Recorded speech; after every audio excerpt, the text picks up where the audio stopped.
پھر ہم نے ان کے بعد تمہیں زمین میں جانشین بنایا تاکہ دیکھیں تم کیسے عمل کرتے ہو۔ اور جب ان کے سامنے ہماری واضح آیات پڑھی جاتی ہیں تو وہ لوگ جو ہم سے ملاقات کی امید نہیں رکھتے کہتے ہیں اس قرآن کے سوا کوئی اور قرآن لے آؤ یا اسے بدل دو۔ کہہ دیجئے میرے لیے یہ ممکن نہیں کہ میں اپنی طرف سے اسے بدل دوں، میں تو صرف اسی کی پیروی کرتا ہوں جو میری طرف وحی کی جاتی ہے۔ اگر میں اپنے رب کی نافرمانی کروں تو مجھے بڑے دن کے عذاب کا ڈر ہے۔ کہہ دیجئے اگر اللہ چاہتا تو میں تمہیں یہ پڑھ کر نہ سناتا اور نہ میں اس کی خبر دیتا، میں اس سے پہلے تمہیں ایک عمر گزار چکا ہوں، کیا تم عقل سے کام نہیں لیتے؟ تو اس سے بڑا ظالم کون ہوگا جو اللہ پر جھوٹ باندھے یا اس کی آیات کو جھٹلائے؟ بے شک مجرم فلاح نہیں پاتے۔ اور یہ لوگ اللہ کے سوا ایسی چیزوں کی عبادت کرتے ہیں جو نہ انہیں نقصان پہنچا سکتی ہیں نہ فائدہ، اور کہتے ہیں یہ اللہ کے پاس ہمارے سفارشی ہیں۔ کہہ دیجئے کیا تم اللہ کو ایسی چیز کی خبر دیتے ہو جو نہ آسمان میں جانتا ہو نہ زمین میں؟ وہ پاک ہے اور بلند ہے ان کے شرک سے۔ اور لوگ پہلے ایک ہی امت تھے، پھر اختلاف میں پڑ گئے، اور اگر آپ کے رب کی طرف سے ایک بات پہلے طے نہ ہو چکی ہوتی تو ان کے درمیان فیصلہ کر دیا جاتا۔ اور یہ کہتے ہیں اس پر اس کے رب کی طرف سے کوئی نشانی کیوں نہیں اتاری گئی؟ تو کہہ دیجئے غیب تو صرف اللہ ہی کے لیے ہے، بس تم بھی انتظار کرو، میں بھی تمہارے ساتھ انتظار کرنے والوں میں ہوں۔ یہ آیات جو ہیں اس ماحول میں نازل ہوئیں جب اہل مکہ مسلسل جلدی مچا رہے تھے کہ اگر یہ واقعی حق ہے تو عذاب کیوں نہیں آ جاتا، اور جب نعمت ملتی تھی تو اللہ کو بھول جاتے تھے۔ تو انسان کی یہ سب سے نمایاں کمزوری ہے کہ تکلیف میں اللہ کو پکارتا ہے اور راحت ملتے ہی اللہ کو بھول جاتا ہے۔ پھر تاریخ کا آئینہ بھی ہے سامنے کہ تم سے پہلے بھی قومیں آئیں، رسول آئے، دلائل آئے، لیکن جب ضد غالب رہی تو انجام بھی سامنے آیا۔ اس کے بعد اہل مکہ کی اصل ذہنیت کھولی گئی ہے کہ انہیں قرآن اس اصل اعتراض پر اس پر نہیں تھا قرآن میں ان کو کہ بات غلط ہے، بلکہ یہ تھا کہ یہ بات تمہاری مرضی کے مطابق کیوں نہیں۔ اسی لیے وہ کہتے تھے کہ یا قرآن بدل دو یا کوئی اور لے کر آؤ، ہے نا، یعنی ان کے دل کی بات جس میں ہو، ہے نا۔ تو اللہ نے صاف بتایا کہ یہ رسول کا کلام نہیں ہے، یہ بدلنے کا اختیار جو کسی کے پاس نہیں ہے۔ پھر شرک کی بنیاد ہے نا اس پر بھی ضرب لگائی کہ جنہیں تم سفارشی سمجھتے ہو وہ نہ فائدہ دے سکتے ہیں نہ نقصان، اور آخر میں ان کی جلد بازی پر بات ختم کی گئی کہ یہ بار بار کسی نشانی اور کسی فیصلے کی جلدی کرتے ہیں، حالانکہ فیصلہ اور غیب اللہ کے اختیار میں، انسان نہیں۔ آگے ہے آیت نمبر 21 سے 30۔ اور جب ہم ان کافروں لوگوں کو تکلیف پہنچنے کے بعد اپنی رحمت کا مزہ چکھاتے ہیں تو وہ فوراً ہی ہماری آیتوں میں چال بازیاں کرتے ہیں۔ کہہ دیجئے اللہ سب سے تیز تر ہے چال چلنے میں، بے شک ہمارے فرشتے لکھتے جاتے ہیں جو تم چال بازیاں کرتے ہو۔ وہی ہے اللہ جو تمہیں خشکی اور تری میں چلاتا ہے، یہاں تک کہ جب تم کشتیوں میں ہوتے ہو اور انہیں یعنی سواروں کو موافق ہوا کے ساتھ لیے چلتی ہیں اور ان سے خوش ہوتے ہیں تو اچانک ان کشتیوں پر طوفانی ہوا آ پہنچتی ہے اور لہریں ان پر ہر طرف سے امڑ آتی ہیں اور وہ خیال کرتے ہیں کہ بے شک وہ طوفان میں گھر گئے ہیں، تو اس وقت خالص اللہ کی عبادت کرتے ہوئے اسے پکارتے ہیں کہ اگر تو نے ہمیں اس طوفان سے نجات دے دی تو ہم ضرور شکر گزار ہو جائیں گے۔ پھر جب اللہ انہیں نجات دے دیتا ہے تو وہ فوراً ہی زمین میں ناحق سرکشی کرنے لگتے ہیں۔ اے لوگو تمہاری سرکشی کا وبال تمہاری اپنی جانوں پر ہے، تم دنیا کی زندگی کا فائدہ اٹھا لو، پھر تمہیں ہماری ہی طرف لوٹنا ہے، پھر ہم تمہیں بتائیں گے جو عمل تم کیا کرتے تھے۔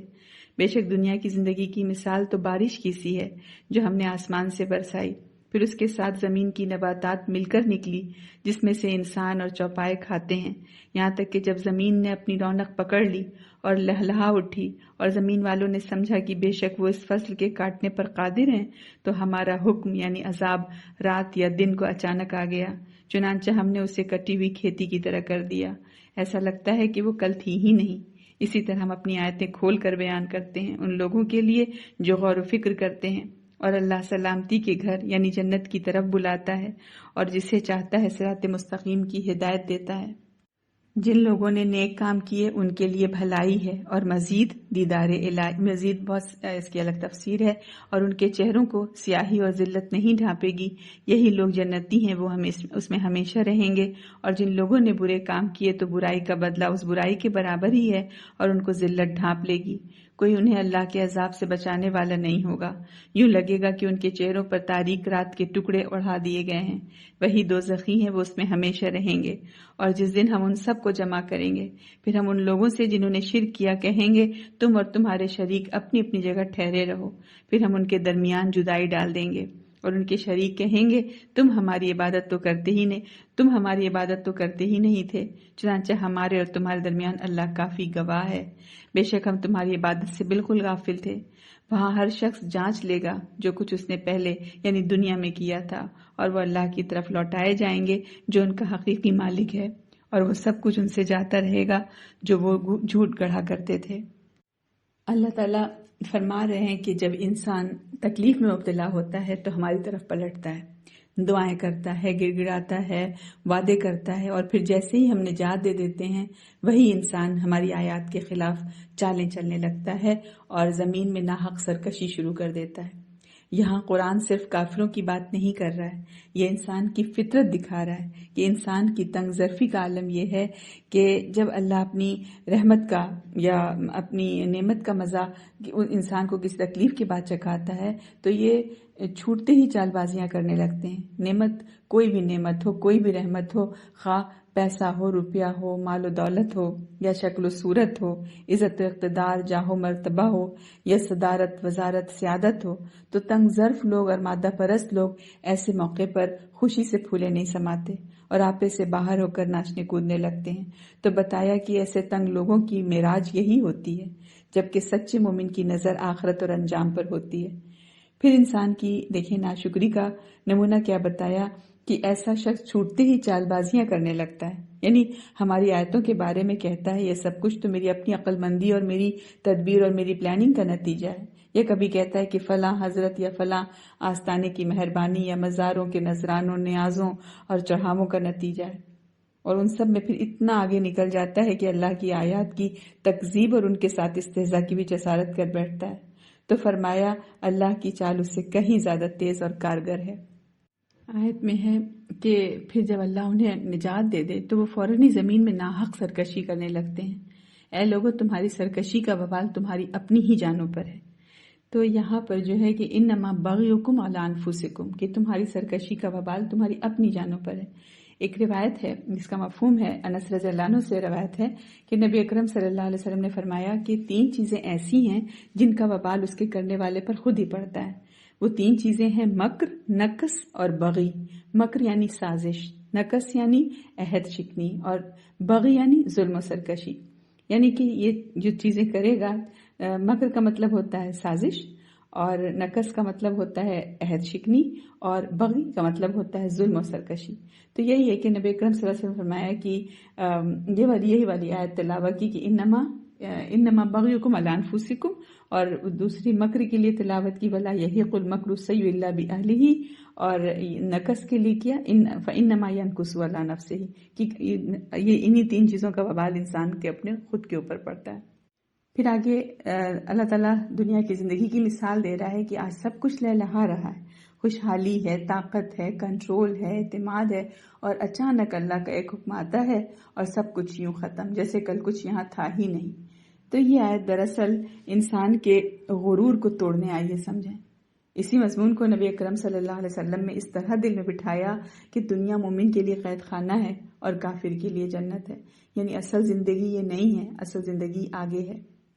پھر ان ساری حقیقتوں کے بعد ایک جملے میں پوری دعوت سمیٹ دیتا ہے اللہ تعالیٰ کہ اللہ تمہیں دار السلام یعنی ہمیشہ کی سلامتی کے گھر کی طرف بلا رہا ہے۔ سلامتی کے گھر کی طرف یعنی جنت کی طرف، جس میں ہر طرح کی سلامتی ہی سلامتی ہوگی، اور اس تک پہنچنے کا راستہ ایمان اور یقین اور اعمال صالحہ کا وہ راستہ ہے جس کی طرف اللہ تعالیٰ طرح طرح سے ہمیں دعوت دے رہا ہے۔ پھر آگے ہے للذین احسنوا، ان لوگوں کے لیے جنہوں نے احسن کام کیا، اچھا کام کیا، بھلائی کا کام کیا، الحسنہ ان کے لیے بھلائی ہے، وزیادتن اور زیادہ ہے۔ تو کیا ہے بھلائی کرنے والوں کے لیے بھلائی ہے جو کہ حقیقی بھلائی ہے، یعنی جنت، یعنی جن کی نیتوں میں حسن، للذین احسنوا، جن کے ارادوں میں حسن، جن کے اعمال اور اطوار حسین، جن کے طور طریقے حسین، ان کے لیے ان کے رب کے پاس بھی حسنہ ہے۔ پھر کیا ہے وزیادتن، اور مزید بھی کچھ ہے۔ تو مزید وزیادتن کی بہت مختلف تفسیر کی گئی ہے کہ کسی نے کہا کہ مزید مطلب کہ یعنی اللہ پاک کی طرف سے ملنے والا فضل اور اللہ تعالیٰ کی مہربانی، کیونکہ آیا ہے کہ وَيَزِيدُهُم مِّن فَضْلِهِ، ہے نا. تو جس کی کئی شکلیں ہو سکتی ہیں، جیسے فضل میں کی گناہوں کی بخشش اللہ کا فضل ہوگا، اور پھر کیا ہے کہ ایک نیکی پر جو ہے 10 سے 700 گنا تک والی نیکی، اس میں بھی زیادہ اجر ثواب سے نوازنا ہے نا. اور سب سے بڑھ کر اہل جنت کو ملنے والی اللہ تعالیٰ کی رضا ہے نا، جیسا کہ ہے کہ ورضوان من اللہ اکبر، یعنی اللہ پاک کی طرف سے ملنے والی رضا سب سے ہے نا کہیں بڑھ کر ہوگی. اور ان سب سے بڑھ کر، اور جس کو اہل جنت کے لیے سب سے بڑی مانوی نعمت قرار دیا گیا، جو کہ تمام حصی نعمتوں سے کہیں بڑھ کر ہوگی، اور ان سب سے بڑھ کر اللہ پاک کے دیدار اور زیارت کی وہ نعمت، جس کے بعد اہل جنت دوسری نعمتوں کو بھول جائیں گے، ہے نا. جس سے کہ نبی اکرم صلی اللہ علیہ وسلم نے فرمایا کہ جنت والوں کو سب نعمتیں ملنے کے بعد اللہ تعالیٰ اپنا دیدار عطا فرمائے گا، اور بتایا، اور تو علماء کہتے ہیں کہ یہی زیادہ ہے. تو اس آیت سے احسان یعنی اچھائی کرنے کی جو عادت ہے، ایک عظیم الشان عادت انسان کو بنانی ہے. ہر چیز میں اچھا، ہر چیز میں حسن تلاش کرنا ہے. پھر اس کے مقابل میں ان لوگوں کی باتیں ہیں کہ جنہوں نے اپنی زندگی ضد، تکبر اور نافرمانی میں گزار دی، تو ان کا انجام جو ہے صرف عذاب ہی نہیں، ذلت اور رسوائی اور محرومی، اور جانے کیا کیا ہوگا کہ ان کے چہروں پر اندھیرا چھایا ہوا ہوگا.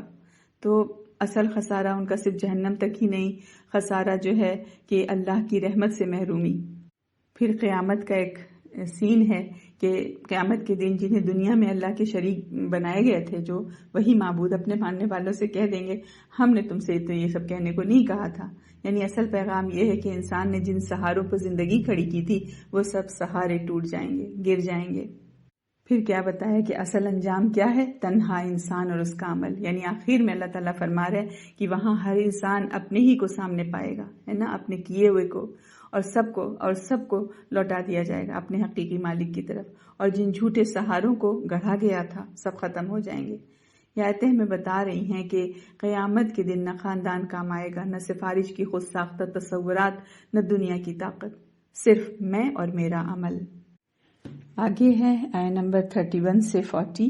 اے نبی اکرم صلی اللہ علیہ وسلم کہہ دیجئے تمہیں آسمان و زمین میں سے کون رزق دیتا ہے، یا کانوں اور آنکھوں کا مالک کون ہے، اور کون زندہ کو مردہ سے نکالتا ہے اور مردہ کو زندہ سے نکالتا ہے، اور کون دنیا کے کاموں کا انتظام کرتا ہے. تو وہ کافر ضرور کہیں گے اللہ. تو کہہ دیجئے کیا پھر تم اللہ سے ڈرتے نہیں؟ یہی تو ہے اللہ تمہارا رب سچا. پھر حق کے بعد گمراہی کے سوا کیا ہے؟ پھر تم کدھر پھیرے جاتے ہو؟ اسی طرح آپ کے رب کا کلمہ ان لوگوں کے بارے میں ثابت ہو کر رہا جنہیں نافرمانی کی، بے شک وہ ایمان نہیں لائیں گے. کہہ دیجئے کیا تمہارے بناوٹی شریکوں میں سے کوئی ہے جو پہلی بار مخلوق کو پیدا کرے پھر اسے دوبارہ پیدا کر دے؟ کہہ دیجئے اللہ ہی پہلی بار مخلوق کو پیدا کرتا ہے، پھر وہی دوبارہ بھی پیدا کرے گا، لہٰذا تم کہاں بہکائے جاتے ہو؟ کہہ دیجئے کیا تمہارے شریکوں میں سے کوئی ہے جو حق کی طرف ہدایت دیتا ہو؟ کہہ دیجئے اللہ ہی حق کی ہدایت دیتا ہے. پھر کیا جو حق کی طرف ہدایت دیتا ہے وہ اس بات کا زیادہ حقدار ہے کہ اس کی پیروی کی جائے، یا وہ حقدار ہے جو خود ہدایت یافتہ نہیں مگر یہ کہ اسے حق کی ہدایت دی جائے؟ چنانچہ تمہیں کیا ہوا ہے، تم کیسے فیصلے کرتے ہو؟ اور ان کافروں میں سے اکثر گمان ہی کی پیروی کرتے ہیں. بے شک گمان حق کے مقابلے میں کچھ بھی فائدہ نہیں دیتا. بے شک اللہ خوب جاننے والا ہے جو کچھ وہ کر رہے ہیں. اور یہ قرآن ایسا نہیں کہ غیر اللہ کی طرف سے گھڑ لیا گیا ہو، بلکہ یہ تو ان کتابوں کی تصدیق کرتا ہے جو اس سے پہلے کی ہیں، اور ان تمام کتابوں کی تفصیل بیان کرتا ہے. اس میں کوئی شک نہیں یہ رب العالمین کی طرف سے ہے. کیا وہ کافر کہتے ہیں کہ اس رسول نے اسے گھڑ لیا ہے؟ اے نبی اکرم صلی اللہ علیہ وسلم کہہ دیجئے تو تم اس جیسی ایک ہی صورت لے آؤ، اور اس میں مدد کے لیے اللہ کے سوا جن کو بھی بلا سکتے ہو بلا لو اگر تم سچے ہو. بلکہ انہوں نے ایسی چیز کو جھٹلایا جس کا اپنے علم سے وہ احاطہ نہ کر سکے، اور ابھی تک اس کی حقیقت بھی ان پر نہیں کھلی تھی. اسی طرح ان لوگوں نے جھٹلایا تھا جو ان سے پہلے تھے. پھر دیکھیے ظالموں کا انجام کیسا ہوا. اور ان میں سے بعض وہ ہیں جو اس قرآن پر ایمان لاتے ہیں، اور ان میں سے بعض وہ ہیں جو اس پر ایمان نہیں لاتے، اور آپ کا رب ان فساد کرنے والوں کو خوب جانتا ہے. ان آیات میں اللہ تعالیٰ انسان کے دل سے شرک اور خود فریبی کو نکالنے کے لیے نہایت سادہ اور فیصلہ کن سوالات کے ذریعے توحید کی بنیاد رکھ رہے ہیں.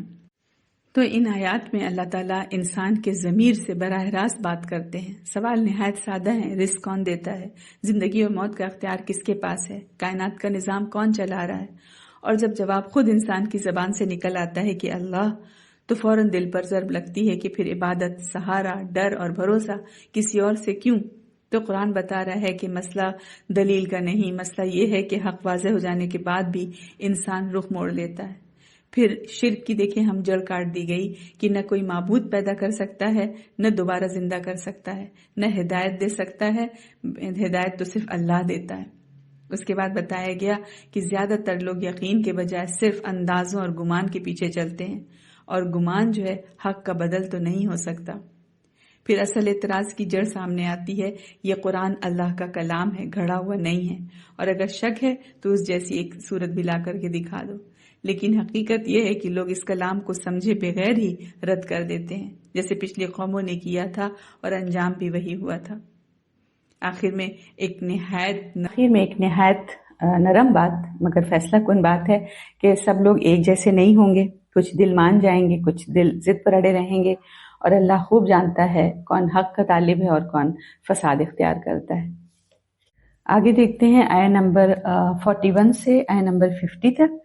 اور اگر وہ آپ کو جھٹلائیں تو کہہ دیجئے میرے لیے میرا عمل ہے اور تمہارے لیے تمہارا عمل، تم اس سے بری ہو جو میں عمل کرتا ہوں، اور میں اس سے بری ہوں جو تم عمل کرتے ہو۔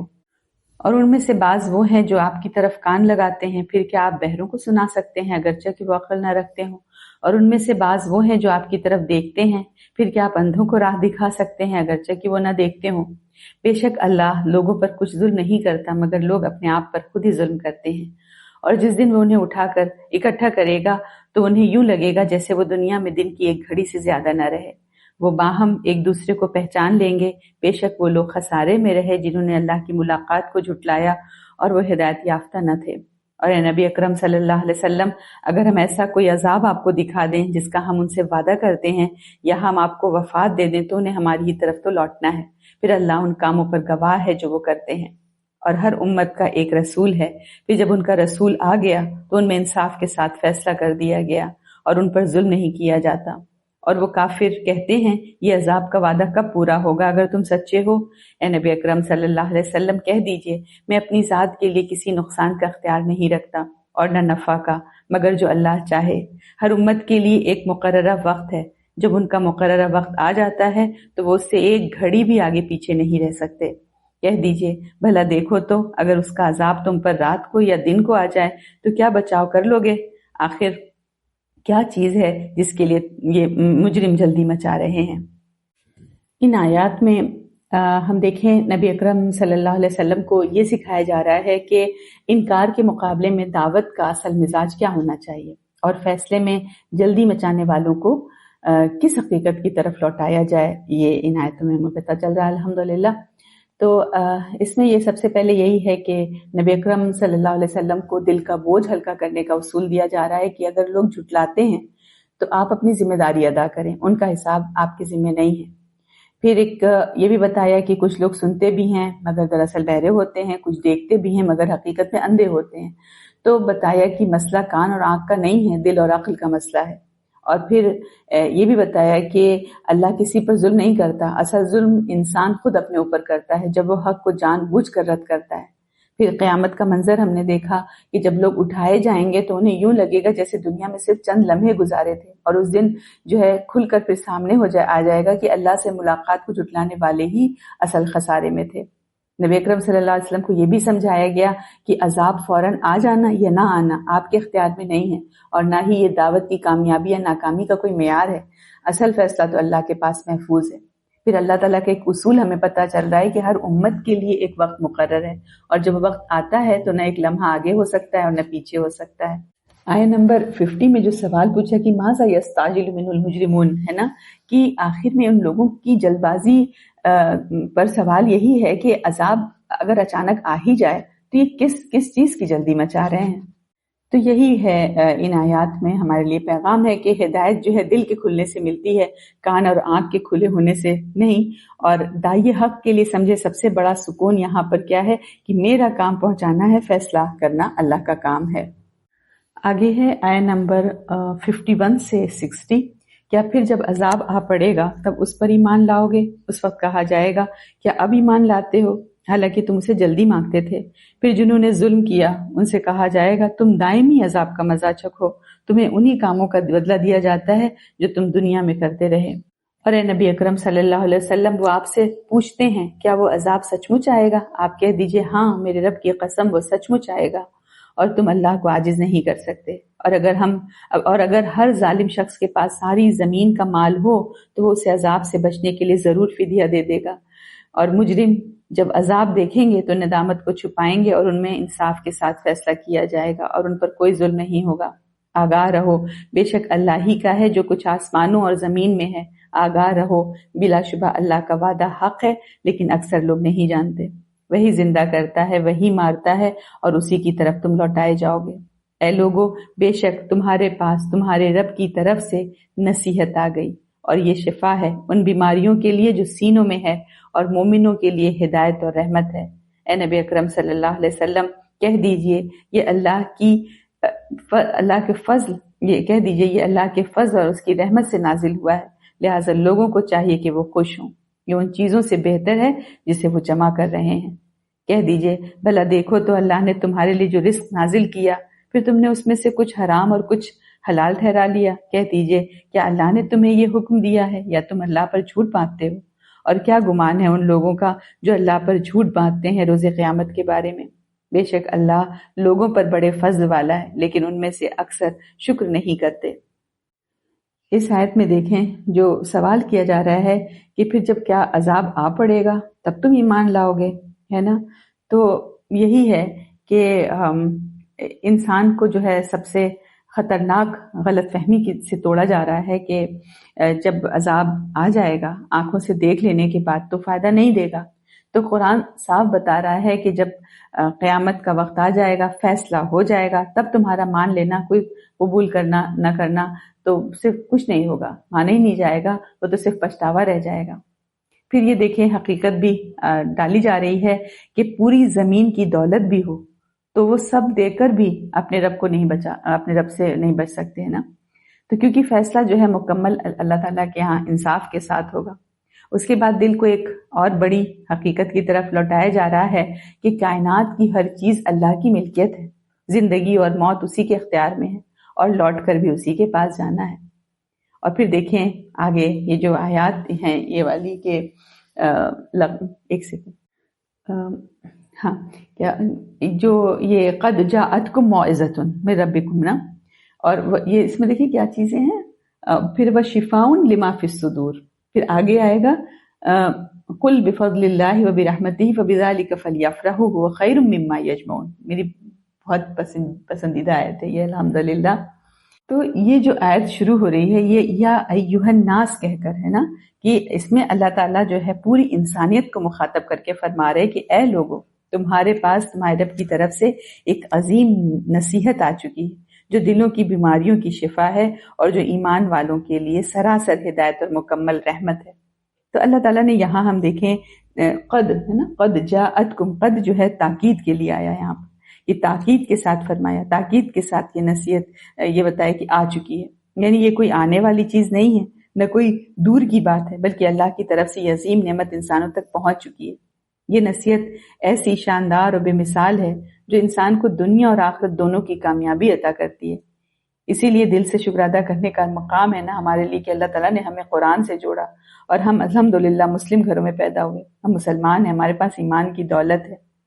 اور خاص بات یہ کہ یہاں تمام انسانوں کو خطاب کیا گیا ہے، صرف مسلمانوں کو نہیں، کیونکہ جب یہ نصیحت رب کی طرف سے ہے تو اس میں خیر ہی خیر ہے، برکت ہی برکت ہے، سب کے لیے، پوری انسانیت کے لیے۔ تو اس میں کسی قسم کی کوئی غلطی، کوئی نقص یا کوئی کوتاہی کا امکان ہی نہیں۔ یہ قرآن انسان کو ان تمام خطرات، ان تمام ہلاکت والے راستوں سے بچا رہا ہے، آگاہ کر رہا ہے جن سے بچنا ہر انسان کے لیے نہایت ضروری ہے۔ مگر جو لوگ ہدایت کے نور سے محروم ہوتے ہیں، آنکھیں بند کیے انہی خطرات والے راستوں پر چلتے چلے جا رہے ہیں۔ تو اللہ تعالی ہم سب کو حفاظت میں رکھے، آمین۔ پھر دیکھیں فرمایا گیا کہ یہ قرآن دلوں کی بیماریوں کے لیے شفا ہے۔ کون سی بیماری؟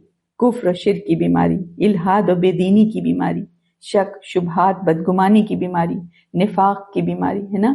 یہ کیسی بیماریاں ہیں؟ یہ ایسی بیماریاں ہیں جو انسان کو تباہی اور ہلاکت کے انتہائی گہرے گڈھوں میں گرا دیتی ہیں۔ تو یہ صرف افراد کو نہیں بلکہ قوموں کو اور ملکوں کو بھی برباد کر دیتی ہیں۔ اور ان بیماریوں کی سنگینی کیا ہے کہ آج تک کوئی بھی کتنے سے بھی دولت مند انسان، مادہ پرست انسان کے پاس بھی ان کا کوئی حقیقی علاج نہیں ہے ان بیماریوں کا، اور نہ قیامت تک ہو سکتا ہے، کیونکہ یہ مسئلہ عقل، سائنس یا مادی ترقی کے دائرے کا نہیں ہے بلکہ عالم بالا سے تعلق رکھتا ہے۔ انسان جتنی مرضی مادی ترقی کر لے وہ وحی اور ہدایت الہی سے بے نیاز نہیں ہو سکتا، بلکہ جتنا آگے بڑھتا ہے اتنا ہی اس کا محتاج ہوتا چلا جاتا ہے۔ ورنہ دلوں کی یہ مہلک بیماریاں انسان سے اس کے تمام انسانی جو اوصاف ہی چھین لیتی ہیں، اور وہ دل پر مہر لگ جاتی ہے اس جانے کی کیفیت میں صرف حیوان بلکہ بدترین مخلوق، جسے کہا گیا نا شر البریہ، بن کر رہ جاتا ہے۔ اسی لیے قرآن ایک ایسا نسخہ کیمیا ہے جس میں ان تمام تباہ کن بیماریوں کا مکمل علاج موجود ہے۔ پھر دیکھیں آخر میں کیا فرمایا کہ قرآن سے فائدہ اٹھانے کی سب سے پہلی شرط ایمان اور یقین ہے۔ یہ کتاب دلوں کی بیماریوں کی شفا ہے، مکمل ہدایت ہے اور سراسر رحمت ہے، لیکن ایمان والوں کے لیے۔ تو یہ بالکل فطری بات ہے۔ شفا خانے میں دیکھیں ہر بیماری کا علاج موجود ہوتا ہے، مگر فائدہ اسی کو ہوتا ہے جو دوا کو مؤثر مان کر ڈاکٹر کی ہدایت کے مطابق استعمال کرے۔ جو دوا کی افادیت کو تو مانے ہی نہیں اور استعمال ہی نہ کرے، اسے شفا کیسے مل سکتی ہے؟ اسی طرح جو لوگ قرآن پر ایمان رکھتے ہیں یا ایمان لانا چاہتے ہیں، ان کے لیے کتاب سراسر ہدایت اور مکمل رحمت ہے، اور جو لوگ ایمان لانا ہی نہیں چاہتے ان کے لیے یہی قرآن محرومی پر محرومی اور گندگی پر گندگی کا سبب بن جاتا ہے۔ آخرکار انسان کی اصلاح یا بگاڑ اس کی صحت یا فساد کا اصل دار و مدار اس کے دل، نیت اور اندرونی ارادے پر ہے۔ پھر دیکھیں جو یہ والی بات ہے کہ قل بفضل اللہ وبرحمتہ فبذلک فلیفرحوا هو خیر مما یجمعون، کہ آپ لوگوں سے کہہ دیجئے کہ اللہ کے فضل اور اس کی رحمت پر خوشی منانی چاہیے، کیونکہ اس ساری چیز سے کہیں بہتر ہے جسے لوگ دنیا میں جمع کرنے میں لگے رہتے ہیں۔ اس آیت میں صاف طور پر بتا دیا گیا کہ اصل خوشی کس بات پر ہونی چاہیے۔ لوگ عام طور پر مال جمع کرنے، دولت اکٹھی کرنے، دنیا کی چیزیں جوڑنے میں لگے رہتے ہیں، مگر اللہ تعالیٰ فرماتے ہیں کہ اللہ کا فضل اور اس کی رحمت یعنی قرآن، ہدایت، ایمان اور یقین، یہ سب اس دنیا کی دولت سے کہیں زیادہ بہتر ہے، کیونکہ دنیا کا مال، سامان اور دولت عارضی ہے، تھوڑی مدت کے لیے ختم ہو جانے والی ہے، جبکہ قرآن کا نور اور ایمان و یقین کی دولت صرف دنیا میں نہیں بلکہ مرنے کے بعد آنے والی ہمیشہ کی آخرت میں بھی کام آنے والی۔ اسی لیے اس نعمت کی عظمت کا کوئی مقابلہ ہی نہیں۔ اللہ کے فضل اور رحمت سے کیا مراد ہے؟ یہاں ایک اہم بات بھی سمجھائی گئی ہے۔ آیت کے الفاظ میں مختلف پہلو بھی بیان کیے گئے ہیں، لیکن سب سے بہتر اور دل کو لگنے والی بات یہ ہے کہ یہاں مطلب یہ ہے کہ یہ قرآن اللہ کے بہت بڑے فضل اور بے پایہ رحمت کے ساتھ نازل ہوا ہے۔ یعنی لوگوں سے کہا جا رہا ہے یہ جو قرآن تمہارے پاس آیا ہے یہ اللہ کا بہت بڑا احسان ہے اور اس کی نہ ختم ہونے والی رحمت ہے۔ پھر کیا کہہ رہے ہیں کہ اصل خوشی کس بات پر ہونی چاہیے، ہے نا؟ یعنی اگر کسی بات پر خوش ہونا ہے تو اللہ کے فضل پر خوش ہو، اللہ کی رحمت پر خوش ہو، قرآن اور ہدایت پر خوش ہو، کیونکہ یہی چیز دنیا میں بھی کامیابی دیتی ہے اور آخرت میں بھی کامیابی کا ذریعہ بنتی ہے۔ یہ انسان کو دنیا اور آخرت دونوں کی بھلائی اور سرخروئی تک پہنچا دیتی ہے۔ پھر آگے جو ہے ایک خطرناک جرم کی طرف نشاندہی ہے کہ اللہ کے دیے ہوئے رزق میں اپنی طرف سے حلال و حرام کے فیصلے کر لینا اور یوں اللہ پر جھوٹ بات دینا۔ تو قرآن بتاتا ہے کہ قیامت کے دن اس جھوٹ کی کوئی گنجائش باقی نہیں رہے گی، اور اللہ کے نام پر اپنی مرضی کے حلال و حرام گڑھنا سب سے بڑا ظلم ہے اور سب سے خطرناک جھوٹ ہے۔ آگے ہے آیت نمبر 61 سے 70، اور اے نبی اکرم صلی اللہ علیہ وسلم، آپ جس حال میں بھی ہوتے ہیں اور اللہ کی طرف سے قرآن میں سے جو کچھ بھی پڑھتے ہیں اور تم لوگ جو بھی عمل کرتے ہو، اس وقت ہم تمہیں دیکھ رہے ہوتے ہیں جب تم اس میں مصروف ہوتے ہو، اور آپ کے رب سے ذرہ برابر کوئی چیز بھی چھپی نہیں ہوتی، نہ زمین میں، نہ آسمان میں، اور نہ کوئی اس سے چھوٹی چیز اور نہ بڑی، مگر وہ واضح کتاب میں درج ہے۔ آگاہ رہو، بے شک اولیاء اللہ پر کوئی خوف نہیں ہوگا اور نہ وہ غمگین ہوں گے۔ یعنی وہ لوگ جو ایمان لائے اور اللہ سے ڈرتے رہے، ان کے لیے دنیا کی زندگی میں خوشخبری ہے اور آخرت میں بھی اللہ کی باتوں میں تبدیلی نہیں ہوتی، یہی بہت بڑی کامیابی ہے۔ اور اے نبی اکرم صلی اللہ علیہ وسلم ان کی باتیں آپ کو غمگین نہ کریں، بے شک عزت تو ساری اللہ ہی کے لیے ہے، وہی خوب سننے والا خوب جاننے والا ہے۔ آگاہ رہو، بے شک اللہ ہی کے لیے ہے آسمانوں میں جو مخلوق ہے اور جو زمین میں ہے، اور جو لوگ اللہ کے سوا شریکوں کو پکارتے ہیں وہ کسی اور چیز کی پیروی نہیں کرتے مگر صرف گمان کی پیروی کرتے ہیں، اور وہ صرف قیاس کے گھوڑے دوڑاتے ہیں۔ وہی ہے اللہ جس نے تمہارے لیے رات بنائی تاکہ تم اس میں سکون حاصل کرو، اور دن کو روشن بنایا، بے شک اس میں بہت بڑی نشانیاں ہیں ان لوگوں کے لیے جو سنتے ہیں۔ انہوں نے کہا کہ اللہ نے بیٹا بنا لیا ہے، وہ اولاد سے پاک ہے، وہ بے پرواہ ہے، اسی کے لیے ہے جو کچھ آسمانوں میں ہے اور جو کچھ زمین میں ہے، تمہارے پاس اس بات کی کوئی دلیل نہیں، کیا تم اللہ کی بابت وہ بات کہتے ہو جو تم جانتے نہیں؟ اے نبی اکرم صلی اللہ علیہ وسلم کہہ دیجئے، بے شک جو لوگ اللہ پر جھوٹ باندھتے ہیں وہ فلاح نہیں پائیں گے، دنیا میں تھوڑا سا فائدہ اٹھانا ہے، پھر انہیں ہماری ہی طرف لوٹنا ہے، پھر ان کے کفر کرنے کی وجہ سے ہم انہیں شدید عذاب کا مزہ چکھائیں گے۔ ان ساری آیات میں دیکھیں بات یہ ہے کہ مکہ کے لوگ جو تھے اللہ کے علم و قدرت کو مانتے بھی تھے مگر اللہ کے قریبی ہونے کا شعور نہیں رکھتے تھے، اور کچھ خاص ہستیوں کو اللہ کے ہاں سہارا اور ضمانت سمجھتے تھے۔ تو ان آیات میں دل کو یہ یقین بھی دیا جا رہا ہے کہ اللہ ہر حال میں ہمارے ساتھ ہے، دیکھ رہا ہے، اور پھر مشرکانہ یہ جو شفاعت اور اولیاء کے غلط تصور ہیں ان کی جڑ کاٹی جا رہی ہے۔ تو سب سے پہلے یہی دل میں گہرا یقین اتارا گیا کہ انسان جس حال میں بھی ہو، جو بات بھی کہہ رہا ہو، جو قدم بھی اٹھا رہا ہو، اللہ اس لمحے خود اس کا مشاہدہ فرما رہا ہے، اور کائنات میں ذرے ذرے کے برابر بھی کوئی چیز اس کے علم سے باہر نہیں ہے۔ پھر اللہ تعالیٰ اولیاء اللہ اس کی پہچان بھی بتائی گئی کہ نہ کوئی خاص خاندان ہے، نہ کوئی لقب ہے، بلکہ صرف ایمان اور تقوی، اور ایسے لوگوں کے لیے دنیا میں بھی دل کی بشارت ہے اور آخرت میں بھی دائمی کامیابی ہے۔ اس کے بعد دیکھیں نبی اکرم صلی اللہ علیہ وسلم کو پھر پچھلی بھی آیتوں میں تسلی تھی اس میں، اور بار بار مستقل تسلی ہے کہ مخالفین کی جو باتوں سے دل تنگ نہ کریں۔ یہ ہم سب کے لیے بھی میسج ہے کہ جب اس میدان میں آپ اتریں گے تو آپ کو بہت کچھ سہنا پڑ سکتا ہے، تو اللہ تعالیٰ کی طرف سے سمجھے بہت زیادہ تسلی دی گئی ہے نبی اکرم صلی اللہ علیہ وسلم کے تھرو سارے دائی حق کو، ہے نا۔ تو یہ بتایا کہ آپ جو ہے دل تنگ نہ کریں، عزت وقار اور فیصلہ جو ہے سب اللہ کے ہاتھ میں ہے۔ پھر مشرکانہ سہاروں کی جو ہے اصل حقیقت کھولی گئی کہ جنہیں اللہ کے سوا پکارا جاتا ہے وہ حقیقت میں کسی علم و دلیل پر نہیں ہوتا، صرف جو گمان ہے اور خود ساختہ خیال پر قائم ہے۔ اللہ تعالیٰ پھر اپنی قدرت کی نشانی یاد دلا رہے ہیں کہ رات کا سکون ہو یا دن کی روشنی ہو تو انسان سمجھے کہ جو رب یہ نظام چلا رہا ہے وہی عبادت اور بھروسے کے لائق ہے۔ اور پھر جو اللہ کے نزدیک سب سے سنگین جھوٹ ہے، سب سے سنگین گناہ ہے کہ اللہ کے ساتھ شریک کرنا اور اللہ کے لیے اولاد ثابت کرنا، تو قرآن صاف کہہ رہا ہے کہ اللہ ہر احتیاج سے پاک ہے، اور اس بارے میں بولنا جس کی کوئی دلیل نہ ہو اللہ پر جھوٹ باندھنے کے مترادف ہے۔ اور پھر آخر میں دیکھیں کیا کہا کہ جو لوگ اللہ پر جھوٹ گڑتے ہیں وہ وقتی طور پر دنیا سے تو فائدہ اٹھا لیں گے مگر انجام کا واپسی اللہ ہی کی طرف ہے۔ بڑی سخت بات ہے اور پھر سخت حساب ہے۔ تو ان آیت سے سمجھیں ہمارے لیے میسج یہ نکل رہا ہے کہ جب انسان یہ جان لے کہ میرا ہر لمحہ، ہر لفظ، ہر عمل اللہ کے علم میں ہے تو پھر زندگی خود بخود سنورنے لگے گی۔ اور یہ بھی ہے کہ اس دین میں اپنی طرف سے ہم کوئی عقیدے نہ گڑھ لیں، یہ سب سے خطرناک راستہ ہے۔ آگے ہے آیت نمبر 71 سے 80، اور اے نبی اکرم صلی اللہ علیہ وسلم آپ انہیں نوح کا قصہ سنا دیجئے جب اس نے اپنی قوم سے کہا، اے میری قوم، اگر تمہیں میرا قیام اور اللہ کی آیتوں کے ساتھ نصیحت کرنا ناگوار ہے تو میں نے اللہ ہی پر توکل کیا ہے، چنانچہ تم اور تمہارے شریک مل کر میرے خلاف فیصلہ کر دو، پھر تمہارا فیصلہ تم میں سے کسی سے پوشیدہ نہ رہے، پھر میرے خلاف وہ کر گزرو اور مجھے ہدایت مہلت نہ دو، پھر اگر تم حق سے منہ موڑ لو تو میں نے تم سے کسی اجر کا سوال نہیں کیا، میرا اجر تو اللہ کے پاس ہے اور مجھے یہ حکم دیا گیا ہے کہ میں فرمانبرداروں میں سے ہو جاؤں۔ پھر انہوں نے اسے جھٹلایا تو ہم نے اسے اور ان لوگوں کو نجات دی جو اس کے ساتھ کشتی میں سوار تھے، اور ہم نے انہیں ان کا جانشین بنا دیا، اور ہم نے ان لوگوں کو ڈبو دیا جنہوں نے ہماری آیات کو جھٹلایا تھا۔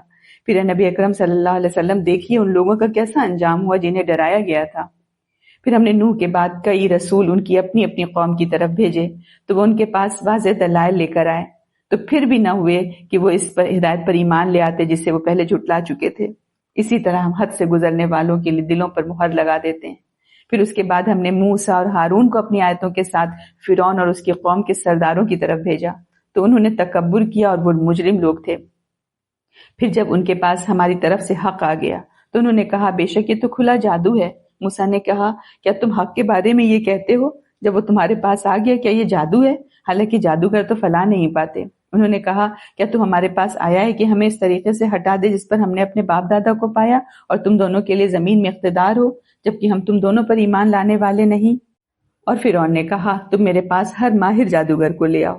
پھر جب تمام جادوگر آ گئے تو ان سے موسیٰ نے کہا ڈالو جو تم ڈالنے والے ہو۔ یہاں ہم دیکھیں کہ قرآن ہمیں عملی تاریخ کی طرف لے جا رہا ہے کہ جب حق سامنے آ جائے اور لوگ پھر بھی انکار کریں تو اللہ کے نبی کیسے کھڑے ہوتے ہیں اور انجام کس کے حق میں ہوتا ہے۔ یہ وہ زمانہ ہے جب نبی اکرم صلی اللہ علیہ وسلم کو مکہ میں سخت مخالفت، طعنوں اور جھٹلانے جانے کا سامنا تھا۔ اسی لیے یہاں نوح علیہ السلام اور پھر حضرت موسیٰ علیہ السلام کے واقعات لا کر نبی اکرم صلی اللہ علیہ وسلم کے دل کو مضبوط کیا جا رہا ہے۔ ان آیات میں دیکھیں سب سے پہلے جو ہے نوح علیہ السلام کی دعوت کا ایک باوقار اور کیا کہا مضبوط جو انداز تھا ان کے بات کرنے کا اور توکل سے بھرا ہوا، یقین سے بھرا ہوا ہے نا، اس کو واضح کیا کہ جس میں نوح علیہ السلام صاف طور پر کہہ رہے ہیں کہ میری دعوت تم پر بھاری لگتی ہے تو لگے، میرا سہارا تم نہیں ہو اللہ ہے، تم سب مل کر بھی فیصلہ کر لو، میں حق سے پیچھے نہیں ہٹوں گا۔ پھر بتایا کہ قوم نے جھٹلایا مگر انجام یہ ہوا کہ اللہ نے اپنے نبی کو اور اس کے ساتھیوں کو بچا لیا اور جھٹلانے والے ڈبو دیے گئے۔ اس کے بعد قرآن ایک اصول دے رہا ہے کہ جب انسان ضد اور سرکشی میں حد سے بڑھ جائے اور بار بار حق کو رد کر دے تو پھر دل پر مہر لگ جاتی ہے۔ پھر اسی سلسلے کو آگے بڑھاتے ہوئے موسیٰ علیہ السلام اور ہارون علیہ السلام کا واقعہ شروع ہوا کہ حق پوری وضاحت کے ساتھ فرعون کے دربار میں آتا ہے مگر طاقت کے نشے میں ڈوبے ہوئے لوگ حق کو دلیل کی بنیاد پر رد نہیں کرتے ہیں بلکہ ایک ہی لیبل لگا دیتے ہیں کہ یہ جادو ہے۔ تو موسیٰ علیہ السلام نہایت صاف بات کہتے ہیں کہ حق جادو نہیں ہوتا، جادوگر تو فلاح بھی نہیں پاتے۔ لیکن پھر مسئلہ سامنے آتا ہے یہ دین کی جو ہے بحث نہیں تھی، یہ اقتدار کی لڑائی تھی۔ اسی لیے وہ کہتے ہیں تم اس لیے آئے ہو کہ ہمارے آبائی طریقے بدل دو اور زمین میں تمہاری بڑائی قائم ہو جائے۔ تو آخرکار فرعون طاقت کے بل پر مقابلہ کرنے کا فیصلہ کرتا ہے اور جادوگروں کو جمع کر کے میدان سجاتا ہے۔ اب حق اور باطل کا ٹکراؤ کھلے منظر میں آنے والا ہے۔ تو ہم دیکھیں مکی صورتوں میں ہم یہی دیکھتے ہیں لوگوں کی جو انا ہے، جو ایگو ہے کہ جو حق کی مخالفت کرتے ہیں وہ اکثر دلیل کی وجہ سے نہیں کرتے ہیں بلکہ ضد کی وجہ سے، روایات کی وجہ سے، اقتدار کے خوف کی وجہ سے ہوتی ہے، اور یہی ہمیشہ چلتا چلا آ رہا ہے۔ اور یہ بھی دیکھیں کہ اللہ کے نبی کا راستہ یہ ہوتا ہے کہ وہ تنہا ہو کر بھی سچ کے ساتھ کھڑا رہتا ہے اور اپنے انجام کی فکر لوگوں کے فیصلوں پر نہیں کرتا نا، اپنے رب پر چھوڑ دیتا ہے۔ آیت نمبر 81 سے 90۔ پھر جب انہوں نے ڈالا تو موسیٰ نے کہا جو کچھ تم لائے ہو یہ جادو ہے، بے شک اللہ جلد اسے باطل کر دے گا، بے شک اللہ فساد کرنے والوں کا کام نہیں سنوارتا، اور اللہ حق کو اپنے کلمات سے ثابت کرتا ہے اگرچہ مجرم لوگ ناپسند کریں۔ چنانچہ موسیٰ پر اس کی قوم کے چند نوجوانوں کے سوا کوئی بھی ایمان نہ لایا، فرعون اور اس کے درباریوں سے ڈرتے ہوئے کہ کہیں وہ انہیں فتنے میں نہ ڈال دے۔ اور بے شک فرعون سرزمین مصر میں سرکش بنا ہوا تھا اور بے شک وہ حد سے گزرنے والوں میں سے تھا۔ اور موسیٰ نے کہا اے میری قوم اگر تم اللہ پر ایمان لائے ہو تو اسی پر توکل کرو، اور اگر تم فرمانبردار ہو۔ چنانچہ انہوں نے کہا ہم نے اللہ ہی پر بھروسہ کیا، اور اے ہمارے رب تو ہمیں ظالم قوم کے ہاتھوں آزمائش میں نہ ڈال، اور تو ہمیں اپنی رحمت کے ساتھ کافر قوم سے نجات دے۔ اور ہم نے موسیٰ اور اس کے بھائی کی طرف وحی کی کہ تم اپنی قوم کے لیے مصر میں گھر بناؤ، اور تم اپنے گھروں کو قبلہ بناؤ اور نماز قائم کرو اور مومنوں کو خوشخبری دے دیجیے۔ اور موسیٰ نے کہا اے ہمارے رب بے شک تو نے فرعون اور اس کی قوم کے سرداروں کو دنیا کی زندگی میں شان و شوکت اور مال و زر دے رکھا ہے، اے ہمارے رب تاکہ وہ لوگوں کو تیری راہ سے بھٹکا دیں، اے ہمارے رب ان کا مال و زر غارت کر دے اور ان کے دل کو سخت کر دے، چنانچہ یہ ایمان نہ لائیں جب تک کہ دردناک عذاب نہ دیکھ لیں۔ اللہ نے فرمایا یقیناً تم دونوں کی دعا قبول کر لی گئی ہے، چنانچہ تم دونوں ثابت قدم رہو اور ان لوگوں کے راستے کی مت پیروی کرو جو علم نہیں رکھتے۔ اور ہم نے بنی اسرائیل کو سمندر سے پار کر دیا، پھر فرعون اور اس کی فوجوں نے سرکشی اور ظلم سے ان کا پیچھا کیا، یہاں تک کہ جب وہ ڈوبنے لگا تو پکار اٹھا میں ایمان لاتا ہوں کہ بے شک اس ذات کے سوا کوئی معبود نہیں جس پر بنو اسرائیل ایمان لائے، اور میں مسلمانوں میں سے ہوں۔ ان آیات میں ہم دیکھیں کہ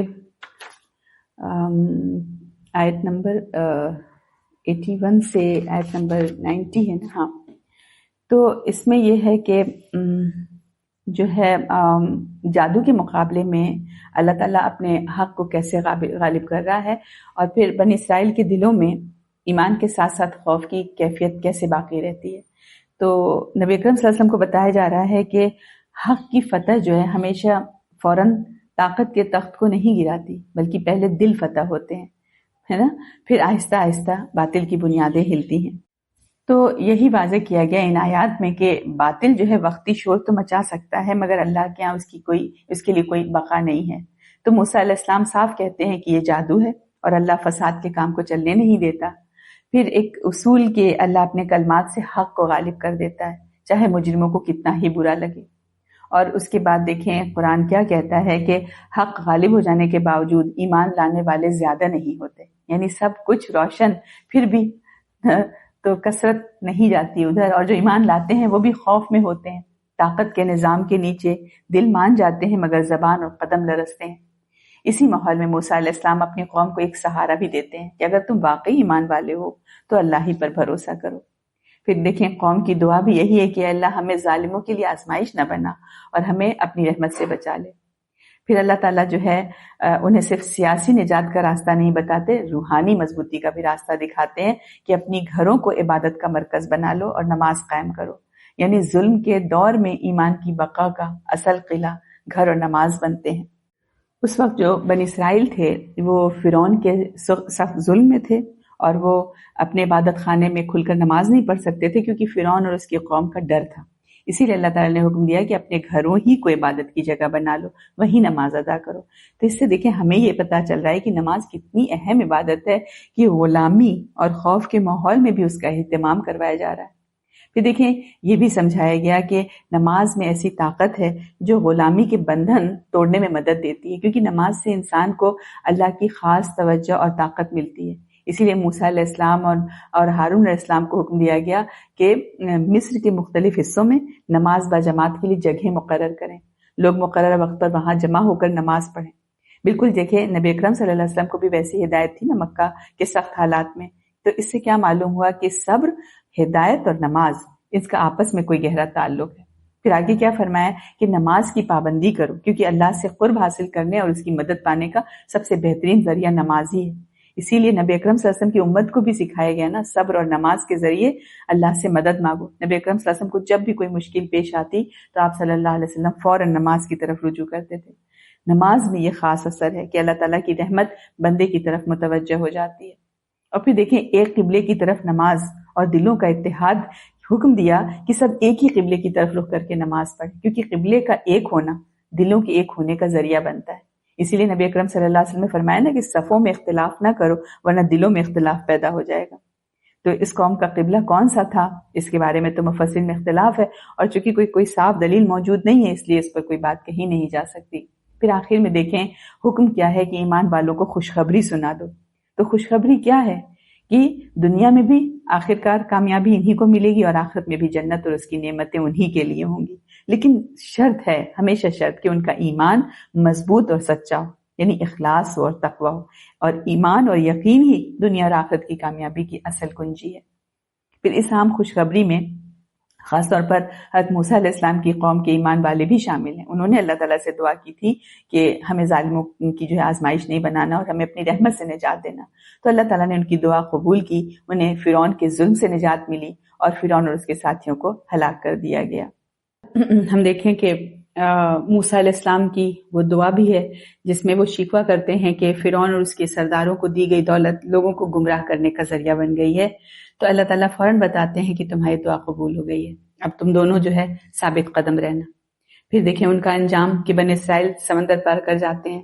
فرعون غرور اور ظلم کے ساتھ پیچھا کرتا ہے، لیکن جب ڈوبنے کی گھڑی آ جاتی ہے تو وہی فرعون اب ایمان کے الفاظ بولتا ہے، مگر کہا جاتا ہے کہ یہ وہ ایمان نہیں ہے جو تمہیں اس وقت لانا تھا جب تمہیں مہلت تھی، اب مہلت ختم ہونے کے بعد کچھ بھی نہیں ہونے والا۔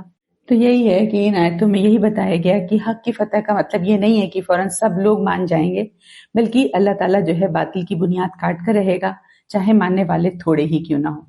اور یہ بھی کہ ظلم کے دور میں ایمان کی حفاظت نماز سے ہوگی، ہے نا، اور اللہ پر مکمل بھروسہ کرنے سے۔ اور یہ بھی پتہ چلا کہ موت جو ہے آنکھوں کے سامنے نظر آ جائے تو اس وقت ایمان نہیں رہتا. تو اسی مہلت کے پیریڈ میں ہمیں اپنے آنکھیں کھولنا ہے. آگے ہے آیت نمبر 91 سے 100. اللہ نے فرمایا کیا ایمان لاتا ہے جبکہ تو پہلے نافرمان تھا اور تو فساد کرنے والوں میں سے تھا.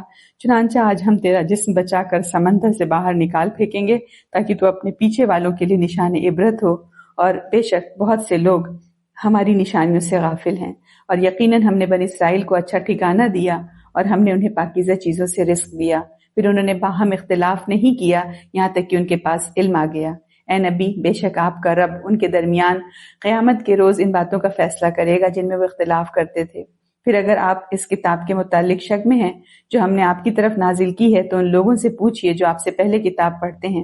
بے شک آپ کے پاس آپ کے رب کی طرف سے حق آ گیا ہے، لہٰذا آپ شک کرنے والوں میں سے نہ ہوں اور آپ ان لوگوں میں سے نہ ہوں جنہوں نے اللہ کی آیتوں کو جھٹلایا، ورنہ آپ خسارہ پانے والوں میں سے ہوں گے. بے شک جن لوگوں کے بارے میں آپ کے رب کا حکم یعنی عذاب صادر ہو چکا وہ ایمان نہیں لائیں گے، خواہ ان کے پاس ساری نشانیاں آ جائیں یہاں تک کہ وہ دردناک عذاب دیکھ لیں. پھر کیوں نہ ہوئی کوئی بستی ایسی کہ وہ عذاب سے پہلے ایمان لائی ہو، پھر اس کے ایمان نے اسے نفع دیا ہو سوائے قوم یونس کے. جب وہ ایمان لے آئے تو ہم نے ان سے ذلت کا عذاب ٹال دیا دنیا کی زندگی میں اور ہم نے ایک مقرر وقت تک انہیں اس سے فائدہ اٹھانے دیا. اور اگر آپ کا رب چاہتا تو جو لوگ زمین میں ہیں سب کے سب سارے ہی ایمان لے آتے.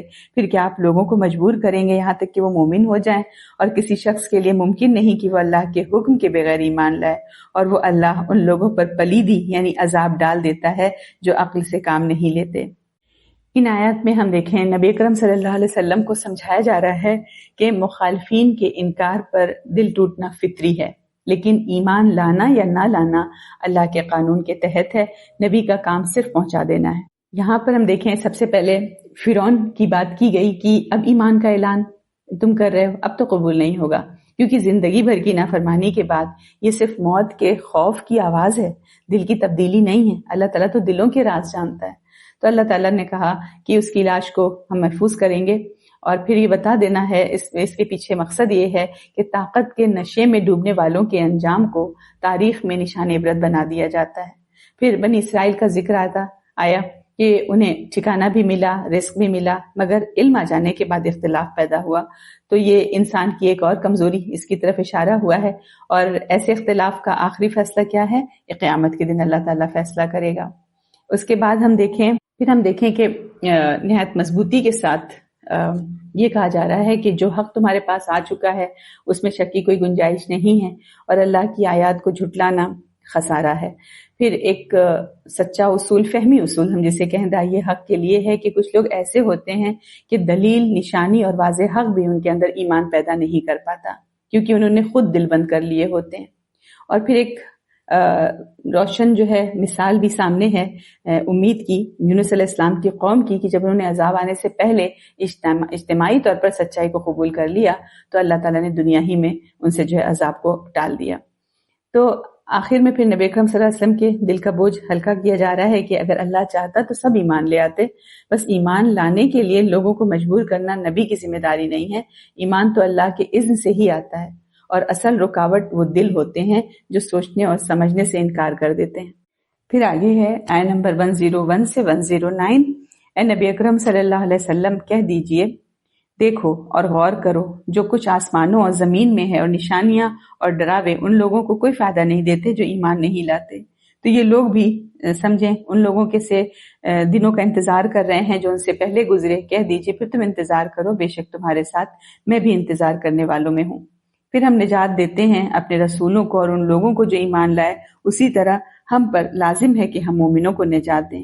کہہ دیجئے اے لوگو اگر تم میرے دین سے متعلق شک میں ہو تو میں ان کی عبادت نہیں کرتا جن کی تم اللہ کے سوا عبادت کرتے ہو، لیکن میں تو اللہ کی عبادت کرتا ہوں وہ جو تمہیں وفات دیتا ہے، اور مجھے اس بات کا حکم دیا گیا ہے کہ میں مومنوں میں شامل رہوں، اور یہ کہ آپ اپنا رخ دین اسلام کی طرف سیدھا رکھیں یکسو ہو کر اور مشرکوں میں سے ہرگز نہ ہوں. اور آپ اللہ کے سوا ان کو مت پکاریں جو نہ آپ کو نفع دے سکتے ہیں اور نہ آپ کو نقصان پہنچا سکتے ہیں. پھر اگر آپ نے ایسا کیا تو بے شک آپ بھی اس وقت ظالموں میں سے ہوں گے. اور اگر اللہ آپ کو کوئی تکلیف پہنچائے تو اس کے سوا کوئی بھی اسے دور کرنے والا نہیں، اور اگر اللہ آپ کے ساتھ کسی بھلائی کا ارادہ کرے تو کوئی بھی اس کے فضل کو رد کرنے والا نہیں۔ وہ اپنے بندوں میں سے جسے چاہتا ہے اس سے نوازتا ہے، اور وہ بہت بخشنے والا نہایت رحم کرنے والا ہے۔ کہہ دیجئے اے لوگو، تمہارے پاس تمہارے رب کی طرف سے حق آ گیا ہے، چنانچہ جس شخص نے ہدایت پائی تو یقیناً وہ اپنے ہی لیے ہدایت پاتا ہے، اور جس نے گمراہی اختیار کی تو یقیناً وہ اپنے ہی لیے گمراہی اختیار کرتا ہے، اور میں تمہارا وکیل نہیں ہوں۔ اور آپ کی طرف جو وحی کی جاتی ہے آپ اس کا اتباع کیجئے اور صبر کیجئے یہاں تک کہ اللہ فیصلہ کر دے، اور وہ سب سے بہتر فیصلہ کرنے والا ہے۔ یہ سورۃ یونس کی اختتامی آیات ہیں۔ اس میں نبی اکرم صلی اللہ علیہ وسلم اور امت کو یہ سکھایا جا رہا ہے کہ دلائل سامنے رکھ دو، انتظار اور صبر کے ساتھ اپنے رب پر جمے رہو۔ یہ مکی دور کی سورہ ہے، اور اس وقت جو ہے انکار مسلسل جاری ہے کفار کا، اور نبی اکرم صلی اللہ علیہ وسلم کو تسلی دی جا رہی ہے کہ نتیجہ تمہارے اختیار میں نہیں ہے، تمہاری ذمہ داری صرف راستہ دکھانا ہے۔ تو قرآن صاف بتا رہا ہے کہ نشانیاں پوری کائنات میں بکھری ہوئی ہیں، لیکن فائدہ انہیں ہوتا ہے جو ماننے کا ارادہ رکھتے ہوں۔ جو ضد پر اڑ جائیں ان کے لیے دلیل بھی بے اثر ہو جاتی ہے۔ پھر تاریخ کا قانون یاد دلایا جا رہا ہے کہ جھٹلانے والوں پر بھی وہی انجام آتا ہے جو پہلے لوگوں پر آیا ہے، اور دوسری طرف یہ اللہ کا پکا وعدہ ہے کہ وہ اپنے رسولوں اور ایمان والوں کو ضرور بچاتا ہے۔ پھر دیکھیں نبی اکرم صلی اللہ علیہ وسلم کی زبان سے توحید کا ایک اعلان ہے کہ میرا رب وہی ہے جو جان لیتا ہے، میں صرف اسی کی عبادت کرتا ہوں، میں ہر طرح کے شرک سے الگ ہوں، اور ایسے سہاروں کو پکارنے سے روکا گیا ہے جو نفع دے سکتے ہیں نہ نقصان۔ پھر ایک دیکھیں دل میں سب سے مضبوط یقین اتارا جا رہا ہے کہ نقصان پہنچے تو بھی اللہ کے بغیر کوئی نہیں، اور بھلائی آئے تو اسے بھی کوئی روک نہیں سکتا۔ پھر ایک دعوت جو ہے اس کو بہت ہی سادہ انداز میں بتایا گیا کہ حق آ چکا ہے، اب جو راستہ اختیار کرے گا اس کا فائدہ یا نقصان اسی کو ملے گا، اور رسول پر صرف صاف پہنچا دینا ہے، حساب لینا نہیں۔ اور سورت کا آخری جملہ ہم دیکھیں کیا ہے، وَاتَّبِعْ مَا يُوحَىٰ إِلَيْكَ وَاصْبِرْ حَتَّىٰ يَحْكُمَ اللَّهُ وَهُوَ خَيْرُ الْحَاكِمِينَ، ہے نا، کہ یعنی سمجھے کہ داعی حق کے لیے سب سے بڑی رہنمائی ہے کہ وہی پر جمے رہو اور فیصلے تک صبر کرو۔ یعنی ہدایت کا راستہ دکھانا ہمارا کام ہے، دل بدل دینا اللہ تعالیٰ کا کام ہے، اور مومن کے لیے سب سے بڑا سہارا کہ نفع و نقصان کا اختیار صرف اللہ کے ہاتھ میں، اور انجام کا فیصلہ بھی وہی اسی کے ہاتھ میں ہے، وہی بہترین حاکم ہے۔ یعنی نبی اکرم صلی اللہ علیہ وسلم کے تھرو سارے مومنوں کو، سارے دائیوں کو یہ میسج ہے کہ وہ حق پر قائم رہیں، وہی کے ساتھ جڑے رہیں، اور انجام اللہ پر چھوڑ دیں، وہی بہترین فیصلہ کرنے والا ہے۔ الحمدللہ سورت یونس مکمل ہوئی۔ انشاءاللہ تعالی آگے جو ہے سورت ہود آ رہی ہے۔ سورت یونس میں ہمیں یہ بتایا گیا کہ ایمان، ہدایت اور قرآن اللہ تعالیٰ کی بہت بڑی رحمت ہے، اور ایمان والوں کے لیے خوشخبری پتہ چلی، اور جو لوگ انکار کرتے ہیں وہ اپنے انجام کے خود ذمہ دار ہیں، ہے نا۔ پھر اب دیکھیں ہم سورت ہود میں کیا ہے کہ اسی بات کو سمجھیں گے، تاریخ کی مثالوں کے ذریعے سمجھایا جائے گا۔ یعنی سورت یونس میں ایک طرح سے ہم سمجھے کہ اصول بتایا، اور سورت ہود نے انہی اصولوں کو قوموں کی زندگیوں میں عملی شکل دے کر یہاں پہ دکھایا جائے گا۔ اور سورت ہود کا جو ہے مضمون جو ہے، چونکہ سورت ہود بھی مکی دور کی سورہ ہے، تو اور یہ قرآن کی ایک بہت ہی سنجیدہ اور دل کو ہلا دینے والی اور ذمہ داری کا احساس جگانے والی صورت ہے، تو یہاں بھی نبی اکرم صلی اللہ علیہ وسلم اور اہل ایمان کو یہی سکھایا گیا کہ حق کے راستے پر چلنا آسان نہیں ہے، لیکن ثابت قدمی، صبر اور اللہ پر بھروسہ ہی کامیابی کا راستہ ہے۔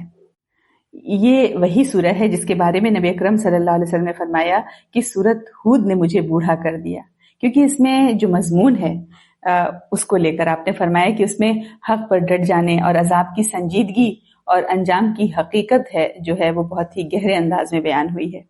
تو انشاءاللہ ہم یہاں دیکھیں گے سورۃ ہود میں کہ اللہ کے نبی حق کا پیغام لے کر آئے اور قوموں نے انکار کیا، نبیوں نے صبر کیا، ڈٹے رہے، سمجھاتے رہے، پھر اللہ کا فیصلہ آتا ہے۔ اور اس سورہ میں یہ بھی واضح کیا جائے گا کہ حق اور باطل کا ٹکراؤ ہمیشہ رہا ہے، اللہ کی مہلت کو لوگ دھوکہ سمجھ لیتے ہیں، مگر جب فیصلہ آتا ہے تو ٹلتا نہیں ہے۔ سورۃ ہود میں اہل ایمان کو یہ پیغام ہے کہ تمہیں بھی اسی راستے پر ثابت قدم رہنا ہے جیسے پہلے نبی رہے۔ ایک مکمل خاکہ سورۃ ہود کا ہم یوں سمجھیں کہ ہم اس میں کیا کیا پڑھیں گے۔